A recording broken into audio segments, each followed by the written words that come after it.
Hi Anna, we'll start by taking a look at your butterfly. So going through the first couple strokes here, a really nice job with the body position. We're looking for that undulating wave motion that starts with a chest press here up in the front. As you go through your butterfly, by pressing the chest down, the hips are going to come up. We ultimately want to make sure that that motion travels all the way through towards the feet. If we connect those pieces, that's where we're going to get that wave motion, and it's important to make sure that you're kicking the water in two directions. We do want to see the chest at some point also come in the up direction, which is going to send the hips moving down, the knees up, and then the feet are going to go down. And of course, if we connect these pieces, that's where we get the inverse of that. And we ultimately have a continuous motion that provides our power going through our butterfly. Now with that power in mind, we do want to think about creating a clear separation between the head and the rest of the body. Your power from the chest press is going to provide the motion going forward, and what you want to do with the head is provide the steering and the direction. Looking at this instance right here, you can see that as you go into that chest press, the head and the chest are moving together as one piece. By having those together at the same level here, the lowest point of the stroke at this point is going to be your head.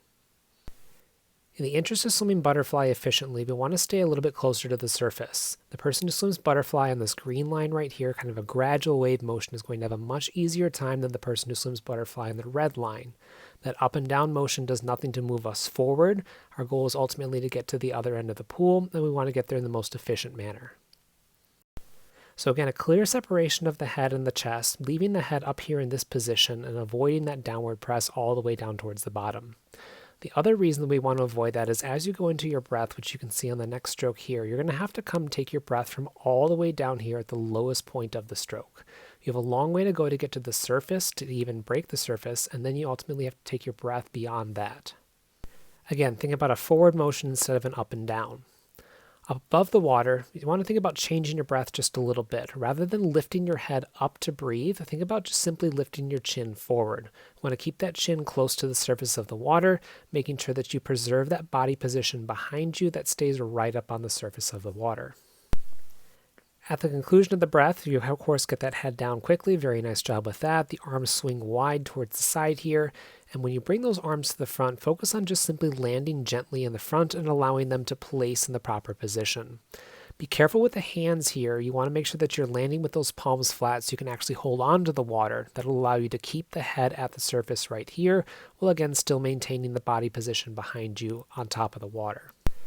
We land those arms about a shoulder width apart, looking for kind of a wide landing to make sure that we can hold ourselves up, and then back underneath the water again, leaving that head there, simply allowing it to rest right up at the surface, holding the hands, and then creating that separation where we lead with that chest press here, steering that motion in the forward direction.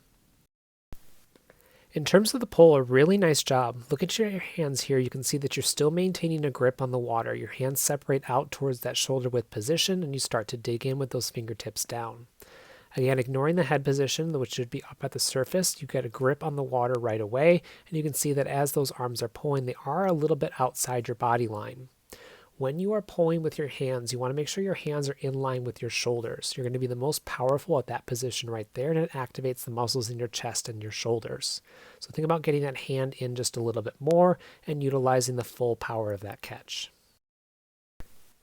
As you complete that stroke here, a really nice job of finishing off towards the hips. And again, that head is returned to the proper position up at the top here, and you can see the body is following right along with it.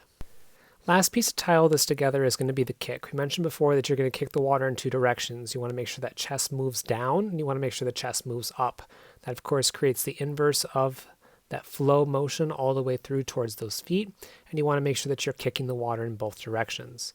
Your two kicks should occur with the first one here as you're finishing off that pull. We should see the feet move down, which we do, and then the feet are going to need to move right back up. As the second kick occurs, as those arms go over the top here, we should see feet move down and feet right back up again. So a nice job there, but if we do back up, you can take a look at your kick. There's a little bit of a pause and a hesitation on that first kick. It's not quite the same size as the second one. It's clearly defined here, and then its feet just sort of sit and drag back behind you. Make sure you're really utilizing the power of that kick and again directing the body in that forward direction rather than the up and down. Overall, really nice job on your butterfly. Keep up the good work.